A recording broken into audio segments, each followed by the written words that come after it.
नमस्कार साथियों। आप सभी का आपके अपने यूट्यूब चैनल अपनी स्टडी एचएम राजा पर हार्दिक स्वागत है। आज हम राजस्थान डेली करंट अफेयर्स में 19 व 20 जुलाई के संबंध में आपसे चर्चा कर रहे हैं।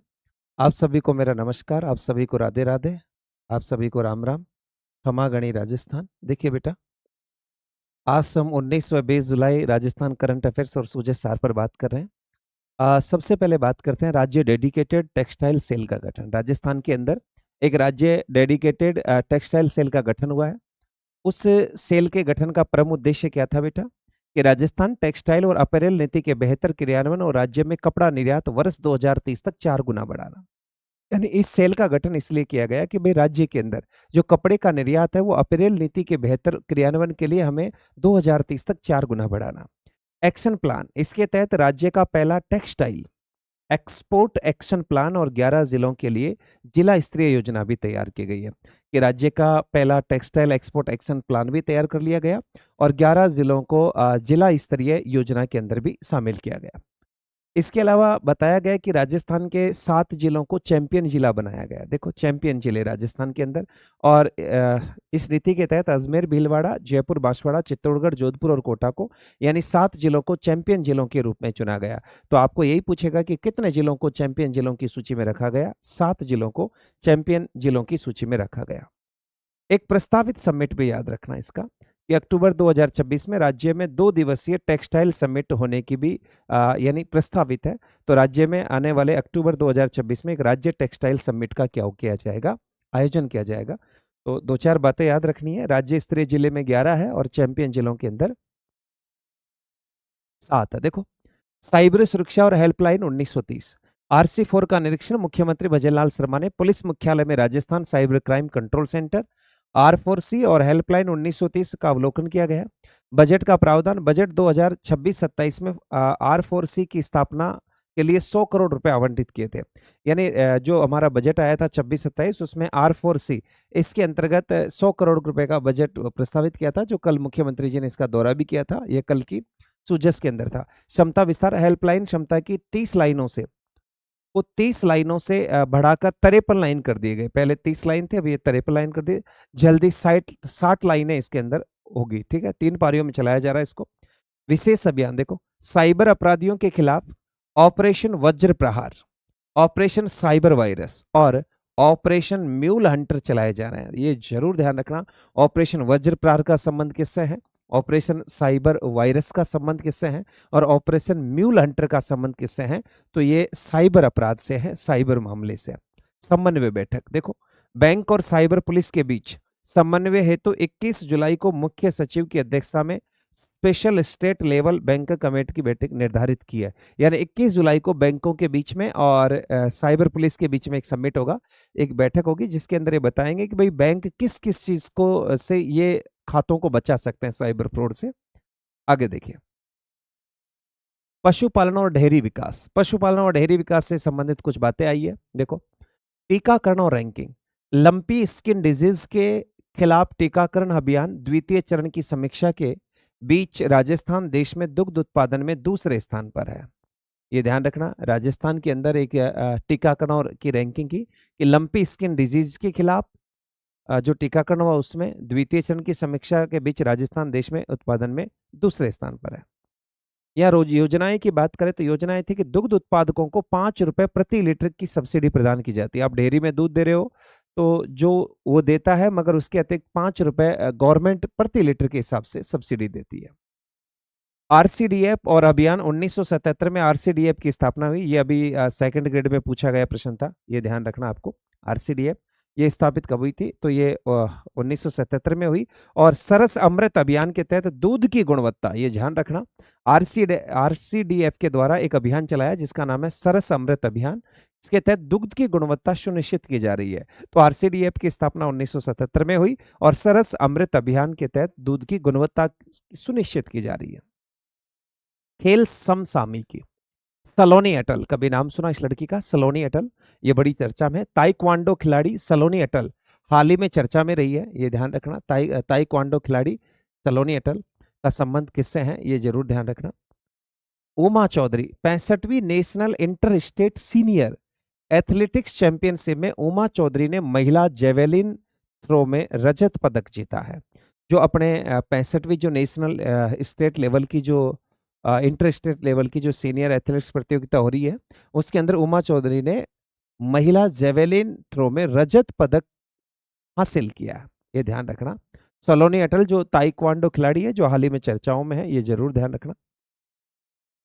आगे देखिए, सौर क्षेत्र में नया कीर्तिमान पीएम सूर्यघर। सौर क्षेत्र देखो बेटा, ये बड़ा ट्रेंडिंग में चल रहा है। सौर ऊर्जा क्षेत्र में नया कीर्तिमान और पीएम सूर्यघर योजना। देखो इसकी कुछ महत्वपूर्ण उपलब्धियां हैं। क्या महत्वपूर्ण उपलब्धि? देखो, राजस्थान ने पीएम सूर्यघर मुफ्त बिजली योजना के तहत 101.57 मेगा वाट रूफटॉप सोलर स्थापित करके एक नया ऐतिहासिक कीर्तिमान स्थापित किया गया। ये जरूर ध्यान रखने वाली बात है कि राजस्थान में प्रधानमंत्री सूर्य घर योजना के तहत कितने मेगावाट रूफटॉप लगाए गए हैं। Very very important. ये सुजस में भी एक दिन प्रश्न पूछा गया था, तब भी मैंने आपको बताया था 1001.57 मेगाटॉप रूफटॉप लगाए गए। आगे देखो, वर्तमान स्थिति क्या है, इसको जरूर ध्यान रखना। वर्तमान स्थिति क्या है? तो वर्तमान स्थिति देखो, प्रदेश में अब तक 2.65 लाख से अधिक घरों में रूफटॉप सोलर संयंत्र सफलतापूर्वक लगाए गए। ये डाटा आपको ध्यान रखना है। लगभग 2,65,000 घरों में लगा दिया गया। कितने घरों में लगा दिए? 2,65,000 घरों में ये रूफटॉप सोलर लगा दिए गए राजस्थान के अंदर। ठीक है, आगे देखिए, नवीन एवं नवीकरणीय ऊर्जा मंत्रालय के अनुसार इस उपलब्धि के साथ राजस्थान देश में सौर ऊर्जा उत्पादन अवसंरचना को मजबूत करने में अग्रणी राज्यों में बना हुआ है। ये ध्यान रखना, सौर ऊर्जा उत्पादन में राजस्थान पूरे देश के अंदर अग्रणी राज्यों की श्रेणी में क्या है? शामिल हो चुका है। ये जरूर ध्यान रखना। ठीक है, नेक्स्ट देखिए,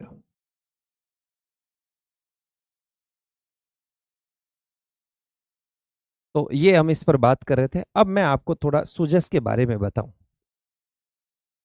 सुजस के बारे में बता देता हूं। देखो, ये 19 जुलाई है। 20 जुलाई की सुजस यानी ये रविवार की सुजस है हमारी, कल 19 जुलाई।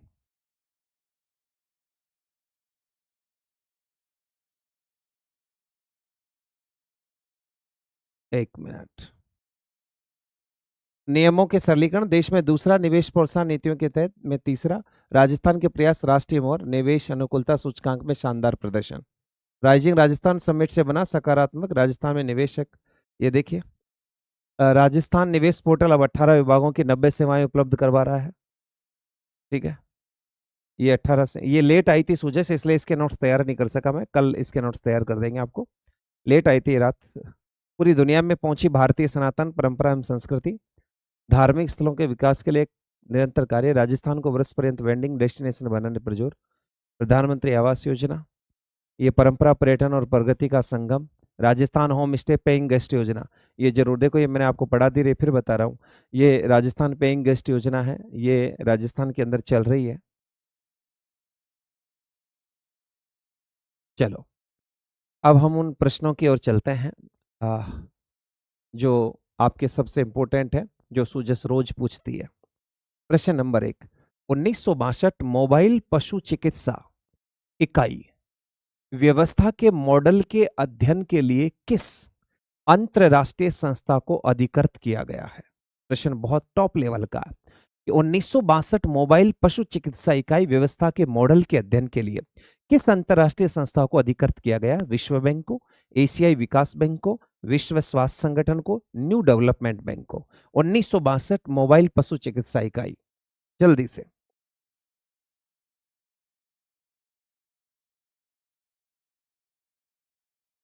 जल्दी से, शाबाश। इसका राइट आंसर बी है बेटा, एशियाई विकास बैंक को चुना गया। एशियाई विकास बैंक, एडीबी। प्रश्न संख्या 2 देखिए, हाल ही में जयपुर में आयोजित विदेश संपर्क स्टेट आउटरीच कॉन्फ्रेंस का मुख्य विषय क्या था? ये मैंने अभी बताया था आपको, ये पढ़ा दिया, ये तो बता दोगे। सुरक्षित भारत, सुरक्षित राजस्थानी, राजस्थानी विदेश सुरक्षित जाए, प्रशिक्षित जाए, निवेश के लिए पधारो हमारे देश, और प्रवासी राजस्थानी हमारी ताकत और भविष्य। क्या होगा बेटा? ये मैंने आपको पढ़ाया। बिल्कुल, ये विदेश जाने के लिए होता बेटा। इसका राइट आंसर है बी, राजस्थानी विदेश सुरक्षित जाएं और प्रशिक्षित जाएं। सुरक्षित जाएं और प्रशिक्षित जाएं, इस विजन के तहत ये हुआ था हमारा। यानी आपका राइट आंसर क्या होगा? आपका राइट आंसर बी होगा। आगे देखो, प्रश्न संख्या 3 देखिए। राजस्थान में डिजिटल शिक्षा को मजबूत करने और एआई और पर्सनलाइज्ड एडेप्टिव लर्निंग को बढ़ावा देने के लिए हाल ही में शिक्षा विभाग ने किस संस्था के साथ एमओयू किए थे? मैंने आपको शायद ये मैं 18 जुलाई की क्लासों के में लास्ट में 2-3 समझौते बता के गया था। आप बता दोगे? वेदांता फाउंडेशन, अजीज प्रेमजी, पीरामल फाउंडेशन, प्रथम एजुकेशन फाउंडेशन। क्या होगा? राजस्थान शिक्षा विभाग ने इनमें से किसके साथ समझौता किया है, एमओयू किया है? जल्दी से बताइएगा, किसके साथ किया है? शाबाश, पीरामल फाउंडेशन। तो इसका राइट आंसर सी होगा, पीरामल फाउंडेशन के तहत राजस्थान शिक्षा विभाग ने यह समझौता किया। प्रश्न संख्या 4, ये तो आप देखते ही बताओगे कि प्रधानमंत्री नरेंद्र मोदी द्वारा हाल ही में राष्ट्र को समर्पित 75 पुनर्विकसित अमृत स्टेशनों में राजस्थान के कितने स्टेशन शामिल है? राजस्थान के कितने स्टेशन शामिल है अमृत स्टेशन में? देश में टोटल 75, 10, 8, 5, 4, और इसमें टोटल कितने स्टेशन है? 8 स्टेशन है। 8 कितने हैं? 8 स्टेशन है। और ये तो प्रश्न आता ही है लास्ट में, पंचगौरव योजना का प्रश्न है। देखते ही आप आंसर दोगे इसका। क्या होगा? इसमें पूछा कि एक जिला एक उत्पाद में बालोतरा जिले का उत्पाद पूछ लिया, बालोर का। येलो स्टोन, ये तो है ही नहीं येलो स्टोन। मार्बल के उत्पाद नहीं है, लकड़ी के फर्नीचर नहीं है, तो राइट आंसर डी होगा, आपको टेक्सटाइल उत्पाद होगा बाड़मेर का। तो ये हमारी सुजस के 5 प्रश्न थे जो मैंने आपको बताए।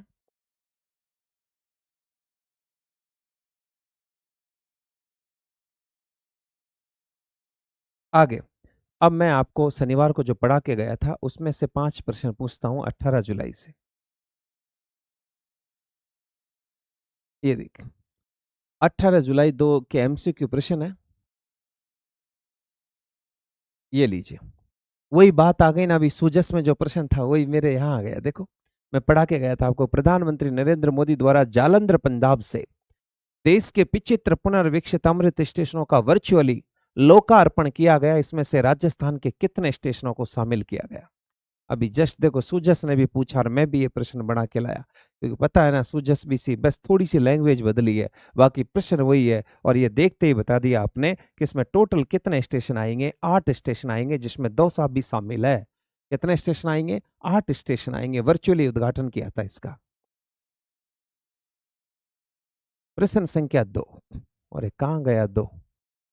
राजस्थान विश्वविद्यालय में मराठी भाषा, देखो, राजस्थान विश्वविद्यालय में मराठी भाषा के पठन पाठन को बढ़ावा देने तथा अंतर्राज्यीय भाषाई समन्वय स्थापित करने हेतु तो किस केंद्र की स्थापना की जाएगी? कौन सा केंद्र बनाया जाएगा राजस्थान में मराठी भाषा के पठन पाठन के लिए? तो इसके ऑप्शन नीचे है भाई, ये रे। तो मराठी राजस्थानी सांस्कृतिक शोधपीठ, शास्त्रीय मराठी भाषा अध्ययन केंद्र, भाषा गौरव अनुसंधान संस्थान, या उच्च मराठी शिक्षण संस्थान। क्या होगा बताइए? तो उसका राइट आंसर होगा बेटा बी, शास्त्रीय मराठी भाषा। क्योंकि मराठी भाषा कैसी भाषा है? शास्त्रीय भाषा है। तो मराठी भाषा, ये जरूर ध्यान रखना है, राजस्थान के विश्वविद्यालयों में आएगा। और ये थोड़ा सा ऑप्शन नीचे आ गए थे इसमें, कोई नहीं। तीसरा प्रश्न देखिए, राष्ट्रीय aerobic all age group gymnastic championship 2026 की मेजबानी राजस्थान के किस शहर को सौंपी गई है, जिसका आयोजन अक्टूबर 2026 में किया जाएगा? बड़ा अच्छा पॉइंट है। राष्ट्रीय aerobic all age group gymnastic championship 2026 की मेजबानी राजस्थान के किस शहर को सौंपी गई, जिसका आयोजन अक्टूबर 2026 में होगा? जल्दी से बताइए, इतना टाइम नहीं लगता बताने में। ये इनके उत्तर आप जब ही दे पाओगे ना जब आपने 18 जुलाई की क्लास ली होगी। अगर वो क्लास आपने नहीं ली होगी तो भैया आप इसको नहीं बता पाओगे।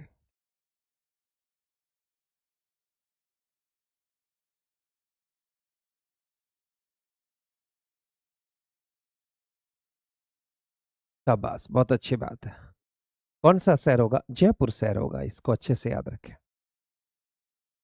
प्रश्न संख्या 4 को देखिएगा आप। देखो, ये मैंने आपसे कहा था ना, मैं आपको सारे समझौते बता के गया था और जैसा सूजस ने पूछा ना वैसे मैंने यहाँ पूछा, ध्यान रखना। जैसा सूजस ने पूछा ना वैसे मैंने पूछा, ये आपको ध्यान रखना।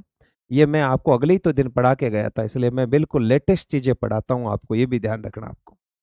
देखिए वही है कि राजस्थान स्कूल शिक्षा विभाग ने आर्टिफिशियल इंटेलिजेंस, एआई और पर्सनलाइज्ड एडेप्टिव लर्निंग आधारित डिजिटल शिक्षा को मजबूत करने के लिए किस फाउंडेशन के साथ समझौता ज्ञापन पर हस्ताक्षर किए? तो आपका क्या होगा? पीरामल फाउंडेशन।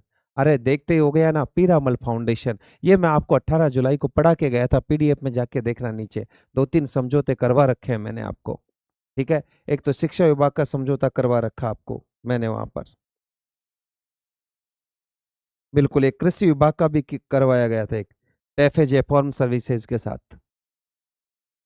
ये देखो, ये पूछ ही लिया ना इसने, मैंने कहा था ना कृषि विभाग के साथ भी। देखो, कृषि विभाग और टैफेजे फॉर्म सर्विसेज, कृषि विभाग और टैफेजे फॉर्म सर्विसेज के बीच हुए समझौते के तहत छोटे और सीमांत किसानों को बिना किसी अतिरिक्त सेवा शुल्क के किस पोर्टल के माध्यम से ट्रैक्टर और कृषि उपकरण किराए पर दिए जाएंगे? बिना किसी अतिरिक्त सेवा शुल्क के किस पोर्टल के माध्यम से ट्रैक्टर और कृषि उपकरण किराए पर मिलेंगे?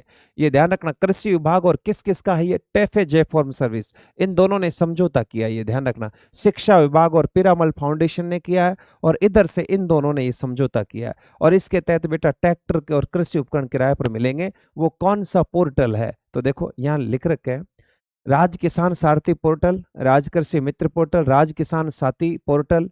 एक देखो राज किसान सारथी है, एक राज किसान साथी है और एक किसान सुविधा डिजिटल है, ये ध्यान रखना।